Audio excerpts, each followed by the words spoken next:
Now I get to service this aquarium, and it's finding that it's getting dirty very quickly. Now the first thing is there is a lot of sunlight, so that's always a consideration. The more sunlight you're going to get, then the more algae you're going to get. So having the light off when you're not watching the fish is a really good idea. Minimizing how long the light's on is a good idea, and doing anything you can to pull the curtains or whatever you need to do to reduce light is all going to help. But ultimately, your aquarium is a competition between algae, which wants to use the nutrients from the fish, and good bacteria. Now, the good bacteria is invisible and very efficient at breaking the waste down from the fish, depending on various parameters within the aquarium. Now, the first notable thing is at the moment, this filter isn't actually working. So obviously that's not helping us too much. We'll get that fixed soon. But regardless of whether the filter is working or not, the other things that are against us is this is quite a tall aquarium, and the surface area is actually quite low. So if you have a small surface area for a larger volume, then that's going to affect a couple of different things. It's going to affect your dissolved oxygen level. You're naturally going to have a lower dissolved oxygen level. It's going to affect your redox potential, which is how efficiently and quickly the bacteria is able to break down the waste from the fish. And it's also going to affect your CO2 levels. So your CO2 level is going to go up, therefore you're going to grow more algae, and how efficient your bacteria is going to go down. And if your bacteria is not efficient and it's working slowly, that means you need more bacteria. And that is a vicious cycle. Because if you're needing more bacteria to do the same job, and then the bacteria is lowering the dissolved oxygen level because your bacteria is using the oxygen, then you need more bacteria to do the same job, and that makes your oxygen level go down further, hence the spiral. So what we want to do is this aquarium has very high surface tension. You can see the tension in the water. So what I'd like to suggest is that we add either a second little internal filter, something like an Aqua L Turbo, that would be great, or even just a circulator to agitate. Because this filter is going to hold a significant amount of bacteria once we've actually got it functioning, and we'll go through the filter in a second. So I've tested the water now, and the pH is nice and alkaline, just like I would expect. We have a tiny little bit of ammonia in the water, which I would expect considering the filter is currently not functioning. We have a tiny little bit, not too much nitrite in the water, which I would have expected more considering the filter is actually not functioning right now. So I'm actually thinking it probably hasn't been that long that the filter's not working. Because if the filter was not working at all, I would have thought the ammonia and nitrite would actually be higher. So I think the filter not working is a relatively new thing. Now we've got the nitrate is coming up. So therefore, improving the quality of the food and doing more water changes is going to be our friend.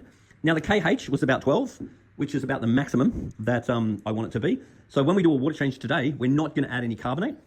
And the salt level is basically 0, and the GH was relatively high. So we do have, I also like checking the cupboard, and we'll have a little look at what bits and pieces we've got in here. But ultimately, at the end of the day, fish keeping is 50% water quality, which if you ever wanted to, you can bring a sample of water down to see us at the store. We can check it out for you. And you can also bring us a video. And in the video, we want to see everything going on in the aquarium. And we want to see all your bits and pieces. We want to see your fish food, your water ager, and your various things. So we can guide you in the right direction. But ultimately, 50% water quality and 50% food quality. So the food that we have here is basically pressure cooked, processed crap.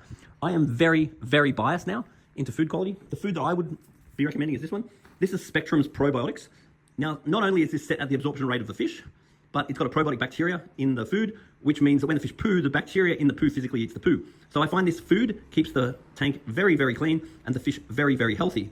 I would also like to see some Denichi color added as well, because I love Denichi color as far as I'm bringing out the best colors in the fish. And I also like to go a couple of days a week without actually feeding the fish at all, because I like them to scavenge. Now, the amount of the food that's being fed at the moment is fairly good, because these fish are not what I would consider to be fat or thin. So that's something you're going to have to bear in mind. And bear in mind that when you feed better quality foods, you do have to feed less, because they don't need as much when they're getting nutrients actually delivered to them. Now, changing the subject for a second, the other thing I would consider doing with this aquarium as well is when you see the ornaments like this, getting all algaed up, then I would put them in the sun for a day, then flip them over, then put them in the sun for a day, then hit them with a hose, and you'll be surprised how good the ornaments come back.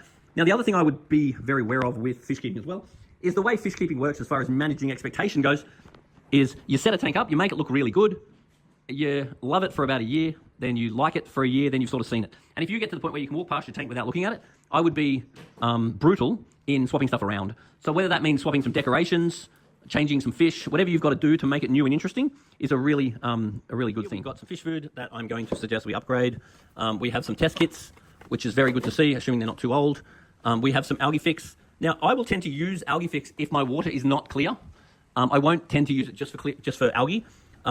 So a well-managed aquarium, most of them I don't really need that. And inside the filter at the moment is some carbon cartridges.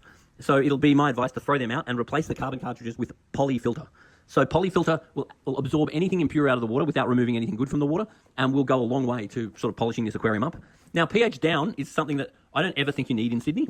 So the reason why I don't think you need it is that Sydney tap water tends to be high in pH, but tends to be very low in KH. So there's basically no circumstance, well, that's not totally true, but most circumstances I do not recommend that product.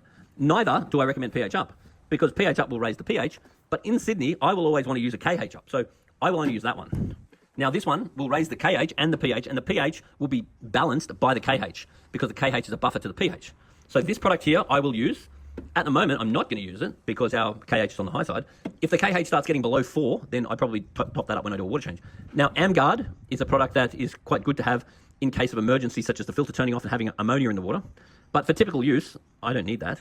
I would just use that as a water ager when need be, because that one and this one is actually quite similar. And I love this one. This is a very good product. I'll use that whenever I put new water in the aquarium. Now, this one, the Gold Buffer, is basically the same as that one, just different brand. So those ones are sort of the same, and those ones are sort of the same.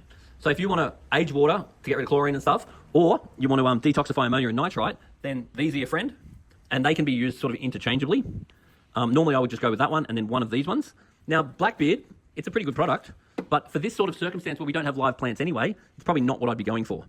I would want to get rid of the Blackbeard by number one, just cleaning it off, and then just putting my ornaments in the sun. Leave them in there for a day or so. Now, we do have some conditioning salts, and I'm definitely going to recommend that this get added at the moment, considering that I have already checked the salt level and it's actually 0. Now, there is a thermometer here as well, so putting that in the aquarium is going to be a fairly good idea, because what I'm going to recommend is if you want to keep the algae away, besides reducing the light and increasing the efficiency of the good bacteria, and ultimately improving the quality of the food, then if we did consider putting a heater in this aquarium, we can look at getting catfish that will make the algae potentially a commodity. And the algae will get eaten by the catfish, assuming you get a good catfish, not a lazy one, which can happen. And you don't want the cold water catfish with the goldfish, because sucking cats will often suck on the side of the goldfish, whereas ones like Plecostomus and bristlenose don't tend to suck on the side of the goldfish. So adding a heater and you've got the thermometer, so popping the thermometer in and then adding a heater is something that I'm highly going to encourage. Considering a internal filter or a power head for increased gas exchange, and then putting polyfilter in the filter. And I think this aquarium is going to improve out of sight. Every time that I remove water from an aquarium, what I'm going to use is this device here, which is called a gravel cleaner. Now, the reason why I want to use a gravel cleaner is that a gravel cleaner is going to allow me to siphon the water through the gravel and therefore pull all the crap out of the gravel. What I'm not interested in doing is just pulling the good water off the top and then just replacing it with more good water. I want to pull the crappiest of the crappy water out and replace it with good water. That gives me much more value for my water change. Now, I'm going to try not to change more than half the water. And in winter, when it's a bit cooler, I prefer not to change that much. So in winter, I'm more likely to change about 1/3. And then in summer, I'm more likely to change closer to 1/2. And it's really good to get in behind all the crap. So in this case, we've removed the plants and the decorations to put them out in the sun for a couple of days, and that will help clean them. And then as far as getting in behind the back of the aquarium is what I'm trying to do now, and that will pay huge dividends in giving us the most bang for buck for our water change. So I use a gravel cleaner every time. Now, it's good every now and then to give your impeller a clean, so you pull that out, clean it, clean the housing. All your pumps will have an impeller in them, so at least a couple of times a year, give that a clean. Now, the other thing I found that was quite interesting is that we have a sponge, and that was basically the only biological media in this filter. So this sponge is actually really clean, considering I haven't cleaned it. Then we've got some cartridge, and they're really dirty, so I want to chuck them out and replace them for polyfilter. I don't like these cartridges because they clog up, and the carbon that's inside them fills up, and then once it's full, starts releasing what it's collected. So I want this in the bin, and then I will cut some. I'm recommending that you get some polyfilter instead. And then we've got this sponge, which is fine, but I'd really like some actual biological media in here. So if we got some marine pure gems, say a couple of packs of them, and poured some marine pure gems on the bottom, then the marine pure gems is going to offer parallel nitrifying and denitrifying bacteria and help to give us our good bacteria to compete with the algae. And then we put some polyfilter on top, and then the polyfilter you leave in there till it turns black. So it'll usually be a couple of months, then it will turn black, then I'll chuck it out and put some more polyfilter in. And between the marine pure and the polyfilter, it will make the filtration in this aquarium as good as possible. And just be aware that the good bacteria takes time to establish. So it really is not the case that you can just put it in and think your tank's going to run better. You've got to put it in, and it'll be at least a couple of weeks before the good bacteria is established enough to break down the ammonia and nitrite.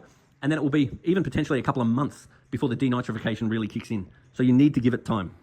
And you need to make sure that that media is never cleaned in tap water. You only want to clean that media in water removed from the aquarium itself. Also, if you can't fit enough biological media in there, you can get like marine pure balls and hide them in the back of the aquarium, providing there's water flow and oxygen. They actually will work in the aquarium or in the filter. So that can increase your capacity. Water change. In the water change, I made sure to add some water ager, take the chlorine and stuff out of the water. I also added some aquarium salt. So these things are fabulous. These, I think every aquarium needs to have one of these. Now what you want to make sure though, is make sure that you don't ever get gravel caught in between it. Otherwise we'll go and scratch up your glass, which is not as fun as you'd think. So if we considered adding an extra internal filter like a Aqua L Turbo, and our main aim is to agitate the surface. So we want to aim it up and agitate the surface. Otherwise, things like an Aqua One, they've got like reef wave makers that are really good as well. We could consider that, or even an Aqua L circulator. Something that's going to agitate the surface is something that I'm going to be pretty impressed with. Unless you wanted to go all out and actually add a canister filter on, which you're probably not going to need to do, particularly if we replace this filter wool with polyfilter. Then underneath that we want some Marine Pure Gems, a couple of little boxes of them. And then we give the tank time and do some extra water changes, consider a heater and some catfish, and then bring another water sample down to the shop when possible, because we want to keep an eye on these levels. So we've done a big water change today and given it a good cleanup. We sort of don't want to do too much at once because it actually does shock the environment, potentially shock the fish. So you're better off doing small amounts regularly than large amounts. You don't sort of do one water change and just expect everything to magically be better.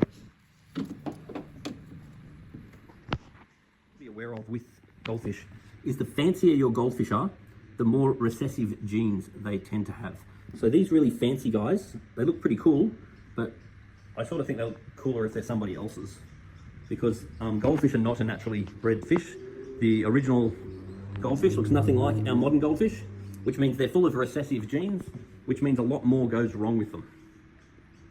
So they're actually not the hardiest fish in the world, and goldfish are very messy fish.